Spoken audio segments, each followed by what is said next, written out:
Je vous remercie. Monsieur le Président de la République, Monsieur le Président de l'Assemblée nationale, Monsieur le Premier ministre, Mesdames, Messieurs les membres du gouvernement, Monsieur le médiateur, aperçu, Monsieur le Président du Conseil national de régulation, Monsieur le Président du facilitateur du dialogue, je vous salue. Mesdames, Messieurs, permettez-moi de saluer d'emblée l'initiative de ce dialogue national.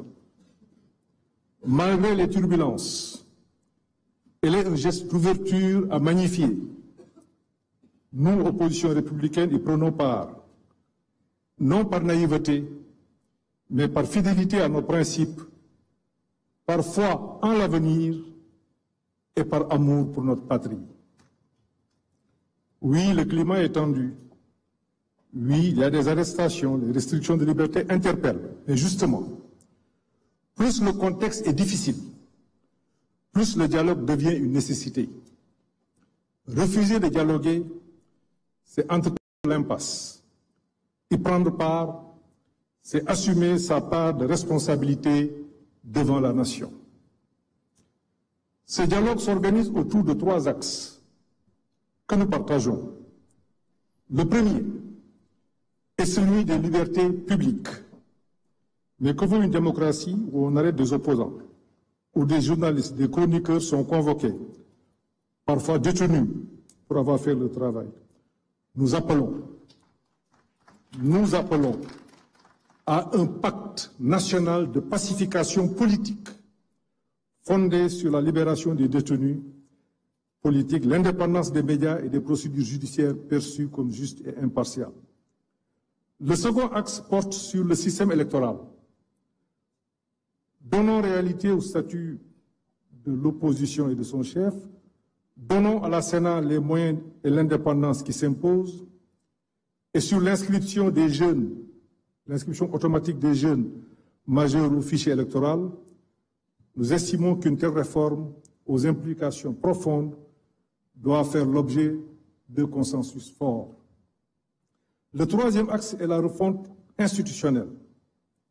Il est temps de rendre nos institutions plus légitimes. Cela suppose de renforcer une proposition, la proportionnelle dans l'élection des députés et ou d'introduire un second tour dans le scrutin majoritaire.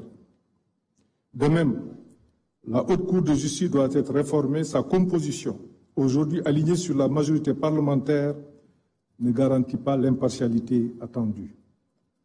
Au demeurant, n'oublions pas que c'est notre système démocratique actuel qui a permis les grandes alternances de notre histoire.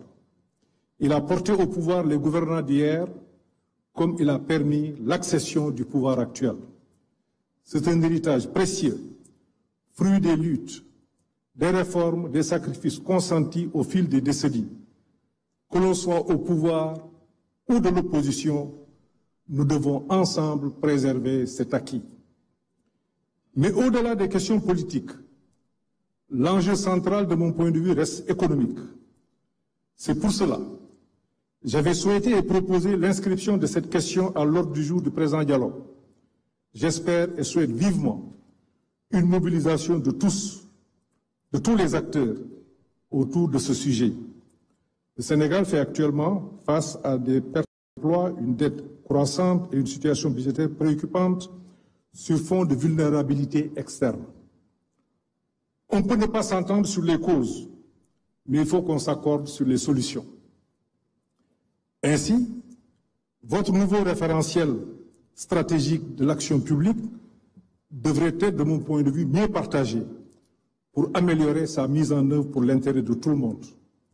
De même, un pacte national sur l'emploi productif qui mobiliserait tous les acteurs autour des secteurs à fort potentiel serait vivement opportun. Enfin, une réforme de la politique budgétaire me semble être nécessaire et urgente. Elle ne peut plus attendre. Il y va de notre souveraineté et je sais que, Monsieur le Président de la République, vous tenez particulièrement à cette question. Toutes ces questions pourront faire l'objet d'échanges ultérieurs. Toutefois, permettez-moi de noter qu'il va être difficile de faire fonctionner un levier, quel qu'il soit, dans un climat d'instabilité politique et sociale, au surplus dans un environnement international instable. C'est pour cela que j'ai parlé des questions économiques. Le Sénégal ne peut plus agir de notre point de vue par séquence. On n'a plus le luxe du temps long. Tout doit être engagé en même temps. Cela exige au moins 3 conditions. Une administration remobilisée et prête à se dépasser, le président Niasse en a parlé tout à l'heure. L'adhésion de la grande majorité est indispensable de la population. Il faut parler à l'âme de la nation, consolider le lien social, apaiser les tensions. Il faut qu'on se parle en toute sincérité. Et sur le plan international, nous devons renforcer nos partenariats dans un esprit de dignité, de confiance et d'efficacité. Sur le plan social, je salue la signature du pacte de stabilité qui a été important, mais allons plus loin avec une conférence sociale nationale. Enfin, je terminerai par la reddition des comptes. Aujourd'hui, nous traversons une séquence marquée par des révélations, audits, erreurs, exposés, pratiques, dénoncées. Tout cela peut être vrai. Mais l'histoire récente nous montre que ces vagues émotionnelles sont cycliques.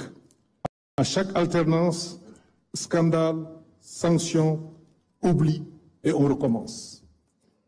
Tirant les leçons, Monsieur le Président de la République, nous devons engager des réformes pour mieux protéger le patrimoine de l'État, au-delà des régimes et des contingences politiques. C'est ce qu'il faut au Sénégal. Monsieur le Président de la République, je rêve d'un Sénégal où l'opposition est écoutée, pas écartée, où le débat est loyal, constructif, pas agressif, où la critique est utile, pas criminalisée. Le Sénégal a besoin de nous tous. Majorité, opposition, société civile, en un mot, toutes les forces vives. C'est ensemble que nous pouvons bâtir un avenir de stabilité, de progrès et de dignité. Je vous remercie de votre aimable attention.